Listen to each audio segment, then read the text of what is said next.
오늘 말씀의 제목은 이렇습니다. 한번 따라 하실까요? 제단을 쌓을 수 있는 축복과 예수 그리스도. 무엇을 쌓을 수 있는? 제단을 쌓을 수 있는 축복과 예수 그리스도. 이런 제목으로 말씀의 은혜를 나누기를 원합니다. 여러분 혹시 이런 이야기를 들어보았습니까? 인생에 성공하려면 반드시 신앙에 성공을 해라.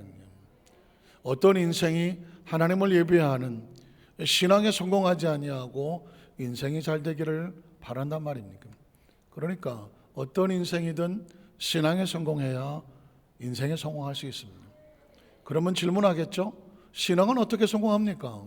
신앙은 예배에 성공을 해야 신앙에 성공하는 것이죠. 한번 따라 하실까요? 예배에 성공을 해야 신앙에 성공할 수 있고, 신앙에 성공한다면 인생은 성공한다. 믿으십니까?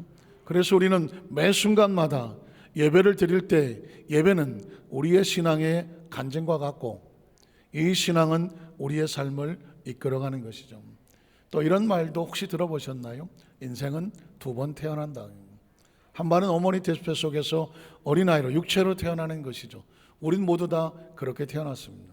그런데 성경은 이렇게 말하죠. 영접하는 자, 곧 그 이름을 믿는 자들에게는 하나님의 자녀죠. 하나님의 자녀. 중생이라고 말하고, 거듭난다고 말하고, born again 한다고 말하는 새로운 태어남. 하나님의 자녀가 되는 권세를 주셨다. 하나님의 자녀는 다른 말로 말하면 예배자로 태어났다는 것이죠. 예배자. 한번 따라 하실까요? 예배자. 예배자. 예배자. 예수를 믿고 하나님의 자녀가 된다는 것은 어느 누구도 받을 수 없는 아주 특별하게 주어지는 예배자의 축복을 받는 것입니다. 그러니까 예배는 함부로 아무나 예배합니다가 되는 것이 아니라 예배자로 태어나야 예배자가 될 수가 있는 것이죠.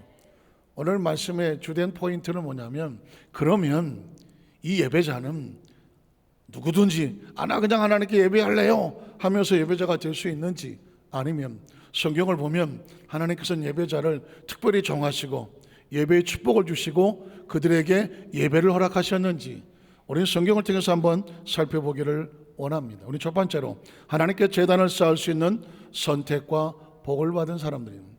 성경 속에 무수히 많은 인물이 나와도 공통적으로 흐르고 있는 것은 뭐냐면 예배, 제단이 함께하고 있습니다. 창세기 6장 8절로 10절에 보면 노아가 나오는데, 결론적으로 말씀드리면 노아는 세 가지 복을 받았더라고요. 자, 어떤 복일까? 첫 번째는 뭐니까?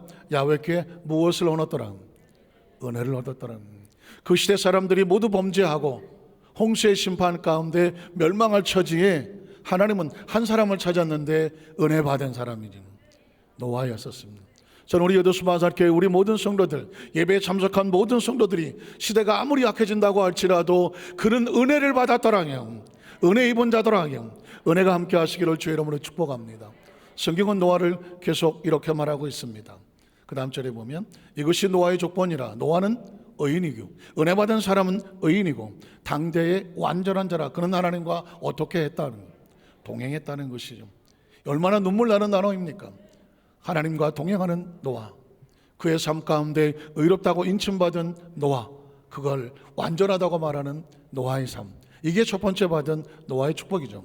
그 다음 절에 보면 또 이렇게 말하고 있습니다. 하나님 노아에게 말씀하여 이르시되 너는 네 아내와 네 아들들과 네 며느리들과 함께 뭐에서 나오고? 방주가 나오지 않습니까? 노아 하면 바로 따라붙는 단어가 뭐죠? 방주죠. 노아가 받은 두 번째 축복은 방주였단 말이죠.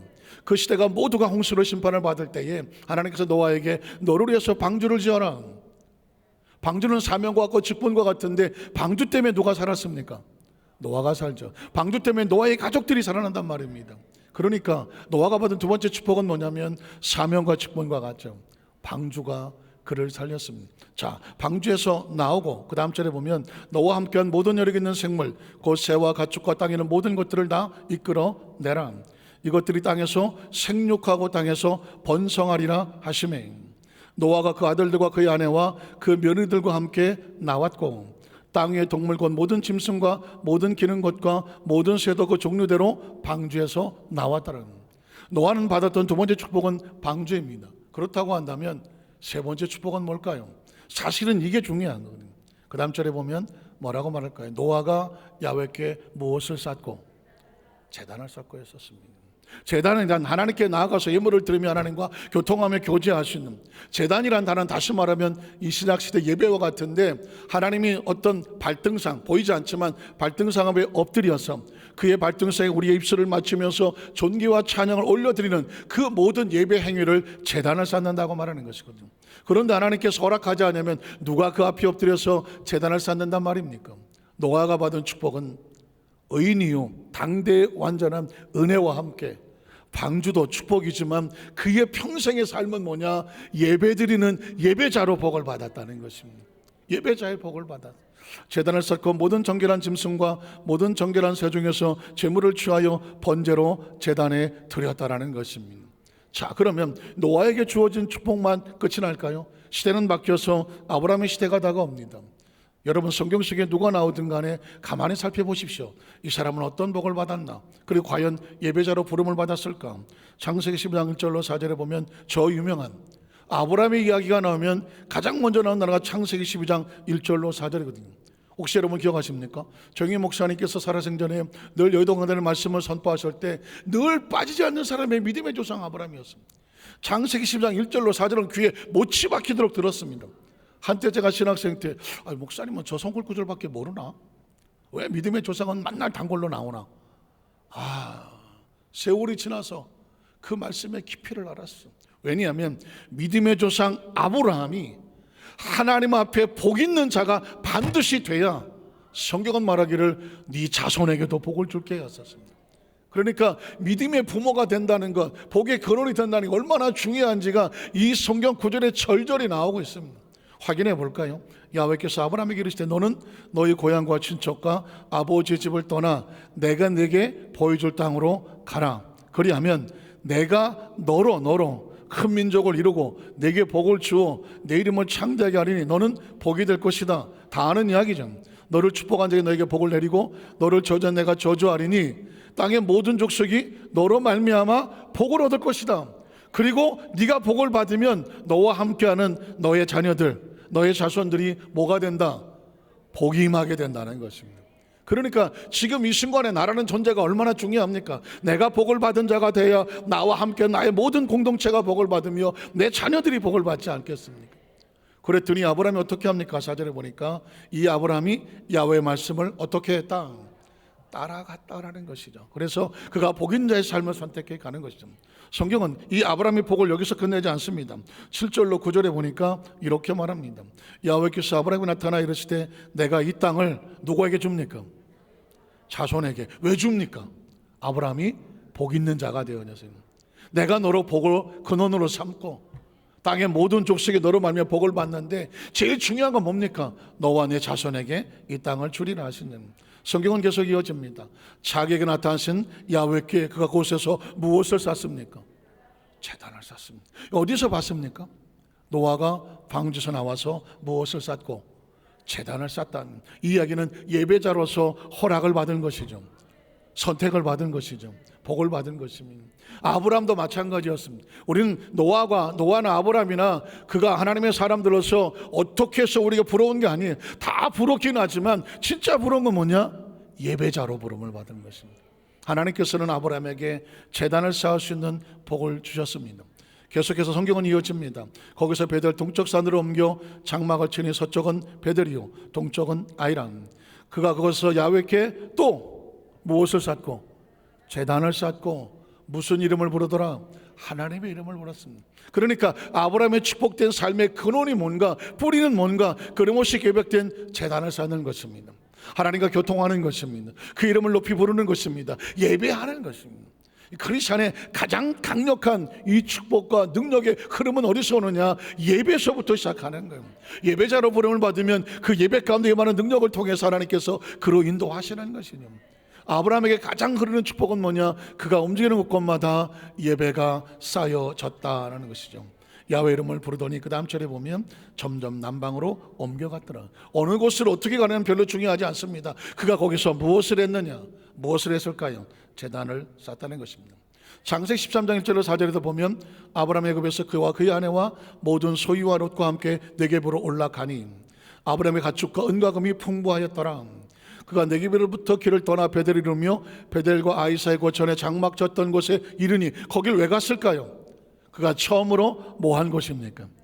제단을 쌓은 곳, 하나님 앞에 예배하며 하나님 은총과 약속을 받았던 곳, 그의 삶은 예배가 중심된 삶이었었죠. 거기서 하나님의 이름을 불렀더라, 예배하였다라는 것입니다. 14절로 18절에도 보면 역시 아브라함의 축복의 비결은 여전히 제단이었습니다. 롯이 아브라함을 떠난 후에 야훼께서 아브라함에게 이르시되 너는 눈을 들어 너 있는 곳에서 북쪽과 남쪽 그리고 동쪽과 서쪽을 바라보라. 보이는 땅을 내가 너와 네 자손에게 주리니 영원히 이룰 것이다. 내가 네 자손이 땅에 티끌 같게 하리니 사람의 땅에 티끌을 능히 셀 수 있을진데 네 자손도 세리라. 너는 일어나 그 땅을 종과 힘으로 두루다녀 보라. 내가 그것을 내게 주리라. 이에 아브라함의 장막을 옮겨 헤브론에 있는 마므레 상수숲으로 이르러 거주하며 뭘 했을까요? 거기서 야훼를 위하여 무엇을 쌓았더라? 제단을 쌓았습니다. 성경 속에 여러분 가장 부러운 사람을 보면 제단 쌓는 사람을 부러워하십시오. 제단 쌓는 곳을 여러분 가만히 눈여겨보십시오. 그 제단 쌓는 곳에서 하나님 어떤 역사가 나한테를 바라보십시오. 그리고 그곳에 저와 여러분이 있게 하시기를 바랍니다. 오늘 성경 본문은 바로 그렇습니다. 십계명을 선포하셨는데 계명은 머리로 하는 것 같지만 그의 삶에 중요한 것은 제단을 쌓는 곳에 하나님께서 복을 주시겠다는 약속이었습니다. 출애굽기 20장 22절을 보면 야훼께서 모세에게 이르시되 너는 이스라엘 자손에게 이같이 이르라. 내가 하늘로부터 너희에게 말하는 것을 너희가 스스로 본. 굉장히 중요한 본문이고요, 해석하기도 쉽지 않은 본문입니다. 이 뭐란 뭐냐, 하나님께서 십계명을 선포하여 모세에게 가르쳐 주셨을 때에 이스라엘 백성들이 하나님의 형상을 보았다는 것입니다. 사실 오늘 하나님은 눈에 보이지 않습니다. 귀에 들리지 않습니다. 손에 잡히지 않습니다. 그러나 선택된 예배자의 백성에게, 이스라엘의 백성에게 온 민족이 보여준 적이 있다는 것이죠. 여러분과 제가 만약에 하나님이 지금 잠시라도 나타났다가 우리 사라졌다, 우리 모두가 하나님을 보았다, 뭐 하겠습니까? 각자 기억을 살려서 어떻게 생겼지? 그리려고 하지 않겠습니까? 그리고 그림을 그려놓고 어떻게 만들려고 하지 않겠습니까? 하나님은 이렇게 생겼다. 그리고 하나님의 형상을 만들면 어떻게 하겠습니까? 어디다 세워놓고 문제만 있으면 어딜 찾아가겠습니까? 그 형상을 찾아가서 뭐 머리도 바꿔 해가면서 하나님 여기 계십니까? 거기다 빌고 뭐 하지 않겠습니까? 하나님은 그런 하나님이 아닙니다. 형상과 모양 앞에서 그것이 하나님이 있다고 말하는 것이 아니라 중요한 것은 어느 곳에 있든지 하나님을 예배하는 예배자가 되는 게 중요한 거예요. 그래서 여러분 보십시오. 너희가 스스로 보았으니, 그 다음 절에 보면 너희는 나를 비교해서 형상을 담아서 은이나 금으로 너희를 위하여 뭘 만들지 마라? 신상을 만들지 마라. 하나님은 신상 안에 갇혀있는 존재가 아니다. 그 다음 절에 보면 내게 단을 쌓고, 단을 쌓는 예배거든요. 그 위에 내 양과 소로 내 번제 화목제 예물을 드려라. 그러면 어떻게 될까요? 내가 내 이름을 기념하게 하는 모든 곳에서 내게 임하여 무엇을 주리라? 복을 주리. 이게 예배의 기본입니다. 예배는 뭐냐? 하나님의 예배한 예배자가 하나님의 이름을 높이며 기념하는 것입니다. 그것이 어느 곳에 됐든지 하나님 앞에 예배하는 자들에게 하나님 어떻게 하시겠다? 강림하여 그곳에 무엇을 주시겠다? 복을 주시겠다는 것입니다. 사실상 우리는 전 세계 민족 가운데 가장 부러운 민족은 이스라엘 민족이죠. 왜냐하면 성경 속에 선택된 민족인데 다른 게 부럽지 않습니다. 그 처음 선택된 예배의 민족이 뭐냐? 이스라엘은 예배의 민족으로 부름을 받았습니다. 그래서 그게 잠시 부러울 뿐이지만, 그러나 기억하십시오. 저와 여러분도 예배자가 됩니다. 어떻게 될까요? 두 번째로, 그리스도는 예수 그리스도로 말미암아 예배자가 되는 것입니다. 한번 따라 하시겠어요? 그리스도는 예수 그리스도로 말미암아 예배를 드릴 수 있는 예배자가 되었습니다. 여러분 예수를 구주로 믿으시면 아멘 하시기 바랍니다. 저와 여러분이 예수를 구주로 믿고 하나님의 복을 받은 최고의 축복은 뭐냐? 이스라엘 민족이 예배자로 선택을 받고 약속을 받고 예배할 수 있었던 것처럼 그리스도는 예수를 믿고 하나님 앞에 예배자로 부름을 받습니다. 예배의 허락하심을 받게 됐습니다. 제단을 쌓을 수 있는 복을 받았습니다. 성경은 이것을 이렇게 말합니다. 요한복음 1장 10절로 13절에 보면 그가 세상에 계셨으며 세상은 그로 말미암아 지은 바 되었으되 세상이 그를 알지 못하였다. 예배자인지를 몰랐죠. 자기 땅에 오매 자기 백성이 영접하지 않았다. 예배하지 않았습니다. 그러나 영접하는 자, 곧 예수 그리스도를 믿는 자, 예배하는 자에게는 하나님의 자녀가 되는 권세를 주었으니, 하나님의 자녀란 말을 다른 말로 바꾸면 예배자라는 뜻이에요. 여러분, 기독교는 뭐 하느냐? 하나님께 예배하는 종교입니다. 그러니까 크리스천은 뭐냐? 매일매일 삶의 장 가운데 하나님의 예배자로 사는 삶, 그걸 뭐라고 말하냐면 하나님의 자녀라고 말하는 건데요. 여러분, 하나님의 자녀는 어떻게 되는 것이냐? 혈통으로나 육적으로나 사람의 뜻으로 나지 아니하고 누가 허락을 해야 됩니까? 누가 낳게 해줘야 됩니까? 오직 하나님께로부터 난 자들입니다. 그래서 예배자는 사람이 만들지 않습니다. 예배자는 스스로 나 예배자 할 거야 할 수 없습니다.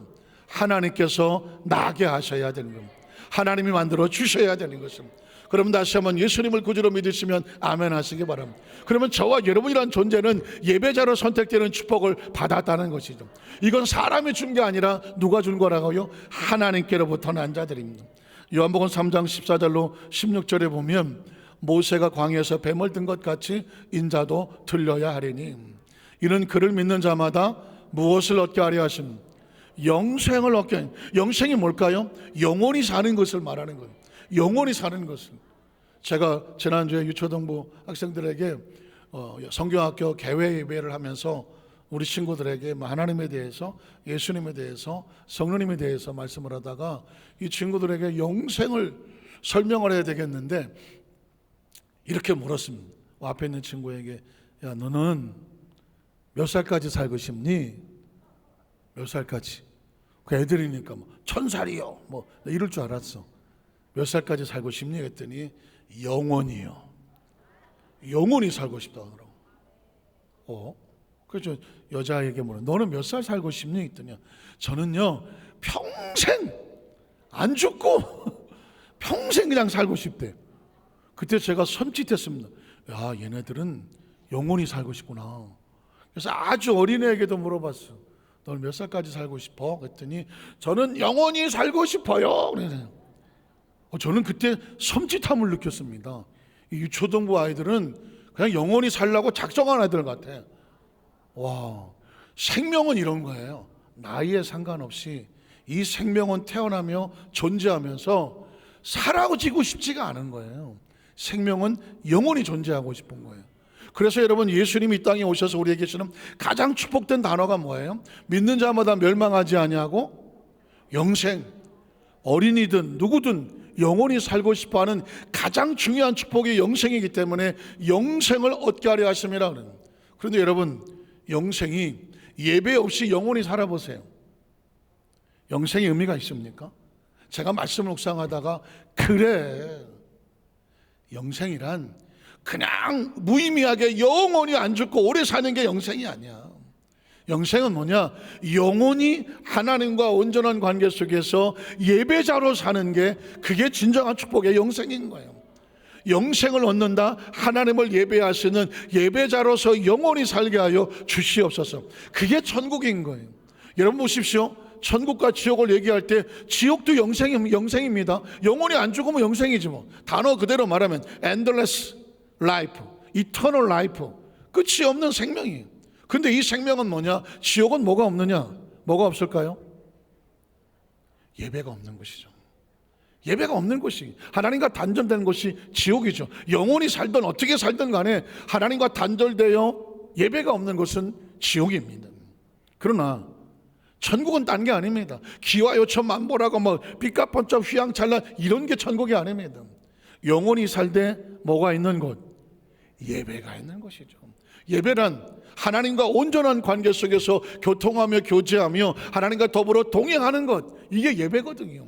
그러니까 영생을 얻게 하려 하심이라. 그래서 요한복음 3장 16절이 나오는 거죠. 하나님이 세상을 이처럼 사랑하사 독생자 예수 그리스도 뭐예요? 예배를 드릴 수 있는 통로로 독생자를 주셨으니 이는 그를 믿는 자마다 뭐하지 않고 예배를 잃어버리지 아니하고 하나님과 단절되지 아니하고 무엇을 얻게 하려 하심이라? 영원한 예배자로서 영원한 생명을 얻게 하려 하심이라는 것이에요. 요한복음 4장 36절도 마찬가지죠. 아들을 믿는 자에게는 뭐가 있고, 예수님이 나오면 계속 영생을 언급하고 있습니다. 영생이 있고 아들에게 순종하지 아니한 자는 영생을 보지 못하고, 도리어 하나님의 진노가 그 위에 머물러 있느니라. 예수는 누구냐? 예배자를 만들기 때문입니다. 요한복음 4장에 보면 19절에 보면 드디어 예수 그리스도를 통하여 신약의 성도들이 예배자가 되는 비결이 드러나게 됩니다. 여자가 이르되, 혹시 아십니까? 요한복음 14장 4장의 19절에 제가 딱 끊었어요. 여자가 이르되, 이 여자가 누굽니까? 나는 이 여자를 안다. 오, 손 드신 분이 혹시 뭐 영순이 이런 얘기 하실 건 아니죠? 이 여자는 누굴까요? 사마리아 여자죠. 들어보셨습니까? 성경에 가장 눈물 나는 여자의 이름이 사마리아라는 단어입니다. 사마리아. 혹시 사마리아 뜻을 아십니까? 제가 이 사마리아 뜻을 하기 전에 안타깝지만 우리나라 역사 속에서도 비슷한 상황이 있었습니다. 여러분, 우리 고려시대에 몽고 아시아 원나라가 세계를 막 휩쓸려고 다니고 있을 때, 엄청난 세력가 움직일 때 이 한반도는 뭐 그냥 스쳐지나가면 끝나는 그럴 정도로 아주 미약한 그런 나라였었지 않습니까? 그래서 어떻게 해요? 해마다 이 고려시대 때 이 원나라에 뭘 갖다 바쳤습니까? 조공을 갖다 바쳤죠. 뭐 금은 보화도 갖다 바치고 곡식도 갖다 바치고 뭐 말이나 군사 장비도 갖다 바치고, 더 치욕스러운 건 뭘 갖다 바쳤습니까? 공녀라고 들어보시면, 공녀. 우리의 어머니, 우리의 누나, 우리의 여동생, 우리의 조카, 그 시대의 여성들을 마치 짐승처럼 묶어서 공녀로 갖다 바쳤잖아요. 나라가 힘이 없으니까 여러분, 전쟁에 나가서 나라가 힘이 없고 피투성이 되면 가장 고통받는 게 뭐예요? 아이들하고 여성 아닙니까?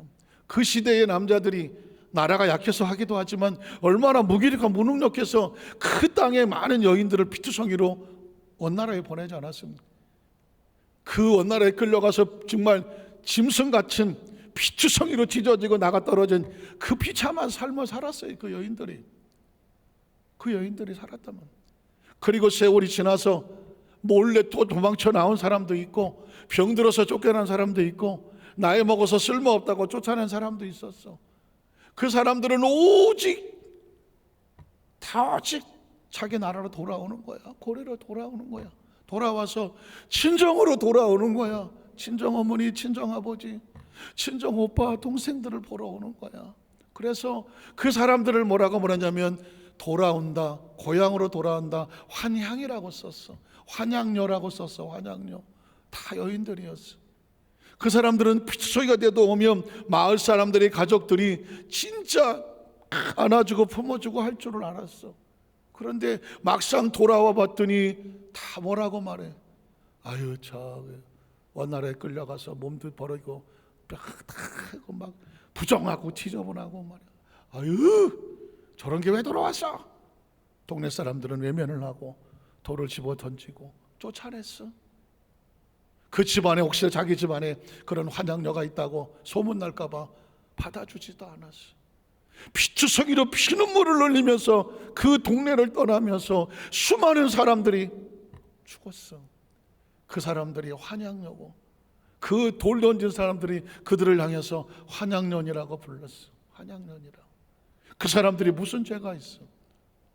나라가 피투성이가 돼갖고 희생자들 뿐이었는데 그 사람들을 끌어안고 진짜 우리가 힘이 없어서 그랬다고 돌봐줘도 시원치 않을 그 사람들을 향하여, 그게 인간이야.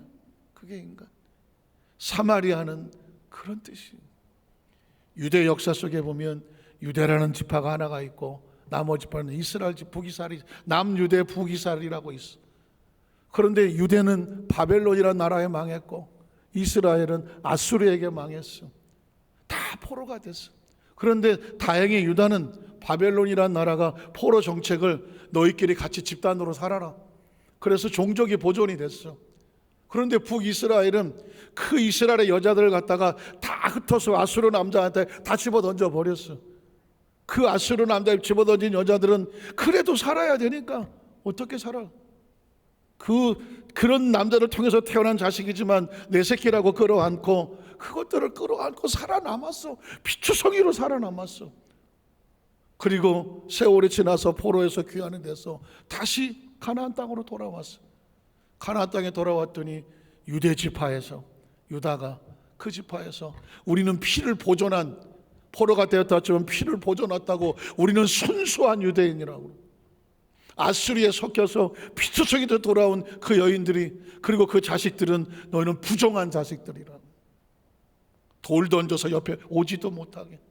그래서 그 유대 땅 근처에서 그 피투성이로 살아가던 그 시대의 여인, 그 시대 땅을 사마리아라고 말해요. 사랑하는 성도 여러분, 사마리아 여인이 무슨 잘못을 했어? 나라가 피투성이게 돼서 피 흘린 족속이 됐고 상처투성이로 돌아와서 끌어안아도 시원치 않을 면역인데 누가 누구를 위해서 돌을 던지냐고.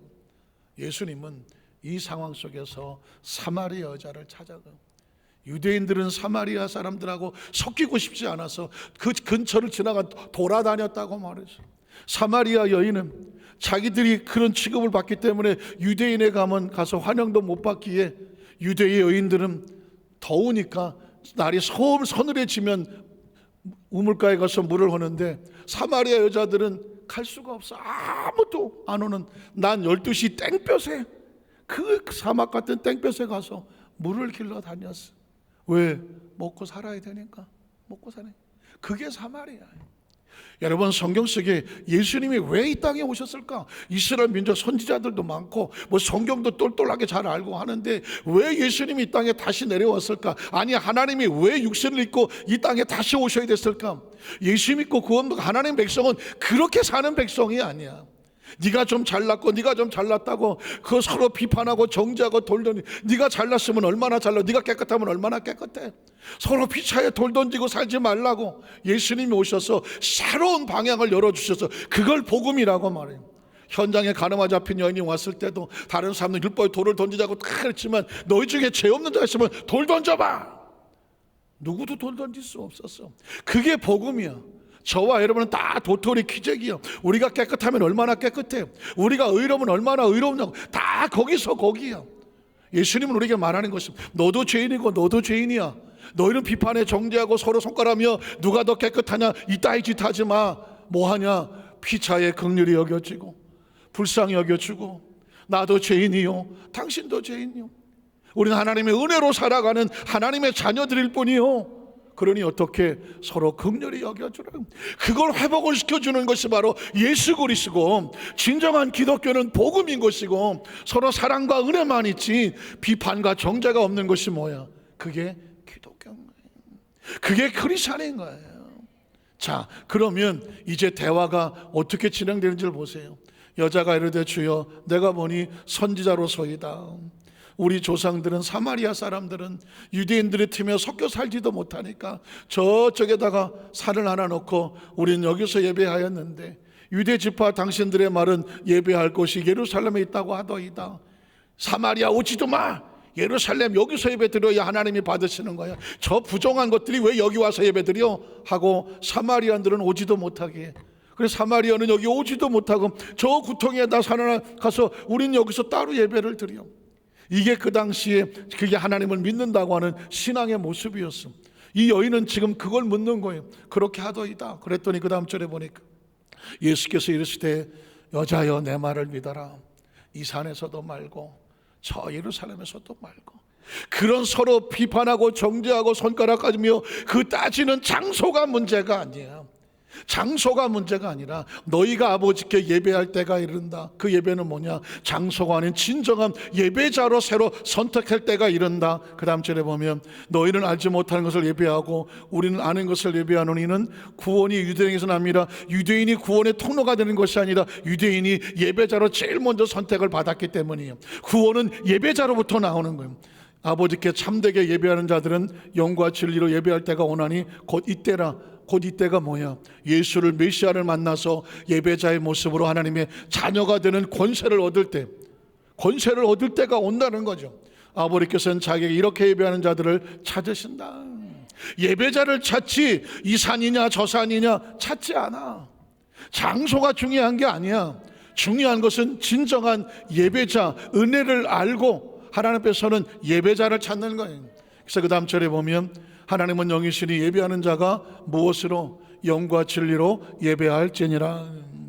여자가 이르되 메시아 곧 그리스도라는 얘가 메시아 그리스도가 오면 그렇게 될 줄을 알지만 아직은 아니잖아요 라고 질문을 합니다. 그랬더니 예수께서 그 다음 절에 보면 그가 오시면 모든 것을 우리에게 알려주시리이다. 26절에 예수께서 이르시되 너에게 말하는 내가 누구다? 그리스도요 메시아다라는 것입니다. 이제 드디어 예수를 구주로 믿고 하나님의 자녀가 되는 권세를 얻으면 예배자가 되어져서 이 산도 아니고 저 산도 아니고 유대인도 아니고 사마리안도 아니고 이게 아닌 진정한 예배자의 복을 얻어서 하나님께 용납되어 나갈 수 있는 복을 받은 자가 된 거죠. 예수님을 구주로 믿으시면 아멘 하시기 바랍니다. 그래서 우리는 유대인이 아니라도 괜찮아. 저 이스라엘 성지 예루살렘이 아니라도 괜찮아. 하나님은 누구를 찾느냐? 진정한 예수를 구주로 믿고 나도 은혜 받았고 당신도 은혜 받았고 나도 죄인인데 용서를 받았습니다. 당신도 죄인인데 용서를 받았으니 우린 피차에 돌 던지지 아니하고 정죄하지 아니하고 우린 다 은혜로 함께 손을 잡고 오직 하나님 앞에 신령과 진정으로 예배자로 살기를 원합니다. 이런 예배자를 찾는 거죠. 그게 진정한 예배자의 축복을 받게 되는 것입니다. 사랑하는 성도 여러분, 이 시대의 온전한 예배자의 모습 회복과 함께 안타까운 단어가 하나 있어요. 그 단어는 뭐냐면 혹시 들어보셨습니까? 가나안 성도. 들어봤다. 가나안 성도. 가나안 성도 못 들어봤어요? 못 들어보셨어요? 가나안 성도. 가나안 성도라니까는 가나안은 약속의 땅이고 그 좋은 성도 같은데, 그런데 알고 봤더니 가나안을 거꾸로 해봐. 가나안을 거꾸로 하니까 안나가야. 나는 예수는 믿지만 교회는 안 나가. 난 세상에 가나안을 거꾸로 하니까 안 나가가 되네. 그래서 이걸 안 나가 성도라고 하기가 좀 그러니까 가나안 성도라고 그래. 어떤 이유를 댔든지 간에 나는 예수는 믿어. 그렇지만 난 교회 가서 예배는 안 드려. 이런 가나안 성도가 점점 많아지는 거예요. 이 이야기는 뭐냐면 예배자가 무너지기 시작한다는 것입니다. 예배자가 힘을 잃어버리기 시작한다는 거예요. 그러면 자신은 예수를 믿는 줄을 알아. 여러분 기억하십시오. 이 세상에 태어난 육체는 무조건 숨을 쉬어야 돼. 숨을 쉬어야 살아있는 거예요. 숨이 끊어지면 죽었다고 말해요. 예수를 믿었다면 숨을 쉬어야 돼. 우리의 숨은 무엇으로 쉬는가? 예배를 드려야 숨을 쉬어. 전 강단에 앉으면 예배하는 이 시간이 내 영이 숨을 쉬는 곳이에요. 내가 만에 하나 인생의 삶을 살아가면서 예배를 드릴 수 없다면 그 내 영은 어떻게 살아갈까? 끔찍하게 견딜 수 없어요. 그러다 오늘 새벽에 묵상을 하다가 깜짝 놀랐어. 저도 옛날 20대 때에 가나안 성도인 적이 있었어. 예수를 믿으면서 교회를 1년 동안 안 나간 때가 있었어. 저는 사실 제 어떤 성격상 제 지나간 과거를 잘 얘기를 못해요. 얘기를 못해. 또 해봤자 득이 될 게 별로 없어. 그런데 오늘 제가 예배 때문에 하는 거야. 가나안 성도 때문에 하는 거야. 저도 가나안 성도 한 적이 있어서 오늘 얘기 들은 얘기는 오늘 딱 듣고 나갈 때 싹 잊어버려야 돼요. 그리고 한 가지만 기억하셔야 돼요. 절대 난 가나안 성도는 되면 안 되겠다. 제가 군대 생활할 때에 제가 이제 아예 군 생활을 직업으로 하려고 그랬었어요. 그런데 한동안 한 20대 때 굉장히 좀 충격을 받았어요. 제가 뭔가 그렇게 참아했던 자세한 얘기는 못 드려서 뭔가 제가 20대 때에 커다란 절망에 빠졌어. 목표를 잃어버렸어. 야, 내가 이제 삶은 뭐 하겠나? 이대로 인생 끝내자. 그냥 될 때고 되고 말지 뭐. 이러고 모든 걸 포기했어요. 그런데 여러분 보십시오. 사람이 자기의 모든 희망을 잃어버리니까 제일 먼저 하는 게 뭐냐면 예배를 안 나가더라고. 제 경험에 하는 거예요. 왜 예배를 안 나갈까? 하나님이 살아계시면 나한테 이럴 수 있어요? 혹시 그런 고백해 본 적 있나요? 하나님이 살아계시면 나한테 이럴 수가 있어요. 왜 나한테 왜 이런 어려움을 주세요? 왜 날 이렇게 힘들게 하세요? 내가 잘못한 게 뭐가 있어요? 나 안 나가. 예배를 안 나가는 거예요.